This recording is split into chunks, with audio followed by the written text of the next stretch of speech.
आदाब नमस्कार, मैं उसालिक। आप देख रहे हैं मंथन टुडे। वित्त मंत्री निर्मला सीतारमन ने 2026 बजट पेश किया और बजट में क्या कुछ मिला नहीं मिला उन सब चीज़ों को लेकर के बिहार के डिप्टी सीएम सम्राट चौधरी ने एक प्रेस कॉन्फ्रेंस की। सबसे पहले उन्होंने जो कुछ भी कहा उसको सुनिए। ये बजट का प्रस्तुतिकरण किया। यह स्पष्ट दिखता है कि 2047 के भारत की कल्पना कैसे सरजमीन पर उतारा जाएगा, उसकी चिंता केंद्रीय बजट में दिखता है। और जो आदरणीय निर्मला जी ने शुरुआत किया, 3 कर्तव्य की चर्चा उन्होंने किया। उत्पादकता में लचीलापन लाना, आर्थिक विकास की चिंता करना, उसकी गति बनाए रखना।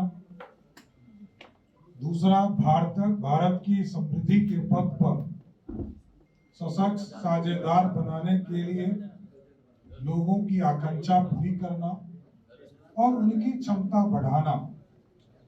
और तीसरा,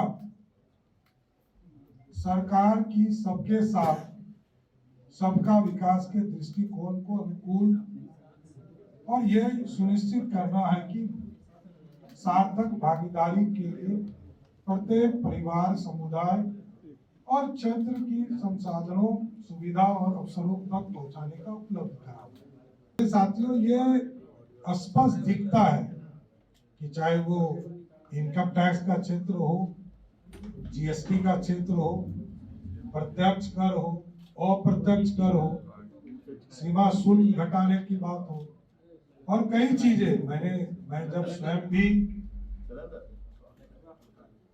जीएसटी के अध्यक्ष के तौर पर काम कर रहा था, तो हम लोगों ने कई चीजों को सस्ता करने का काम किया।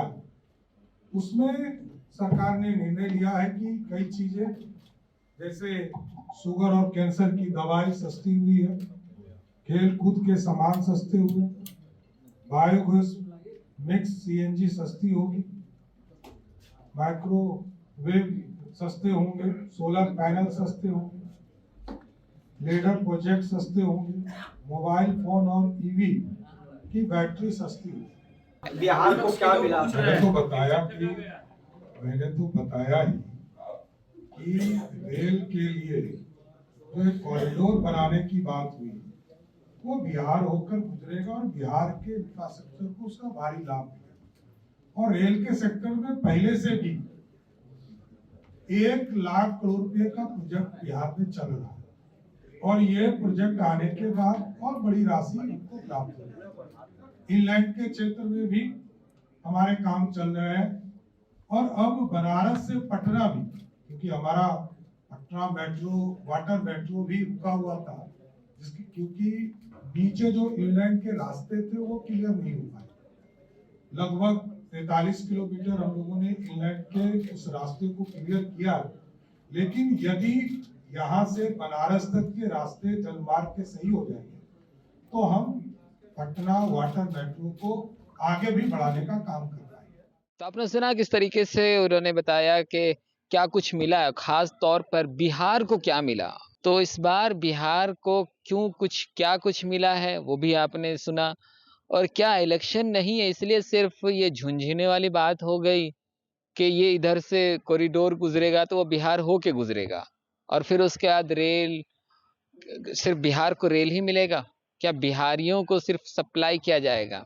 बिहार से लोग आज भी किस तरीके से पूरे देश में अलग अलग रियासतों में लोग जा कर के काम कर रहे हैं, बिहार में क्या स्थिति है यहाँ पर, वो देखने वाली बात है। सबसे बड़ी बात यह है कि बिहार सरकार जो इस बार सरकार बनी, प्लाइन के नाम पर बनी, लेकिन प्लाइन को ना रोकना करके और ये बात कही जा रही है कि रेल कॉरिडोर बनेगा, इससे बिहारियों को फायदा होगा। लेकिन पढ़ाई, दवाई, क्या इन सब चीज़ों पर भी चर्चा होनी चाहिए? क्या इन सब चीज़ों पर भी बिहार को कुछ मिलना चाहिए था?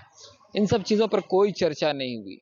तो आप क्या सोचते हैं, बिहार में बजट का कितना हिस्सा, कितनी हिस्सेदारी थी?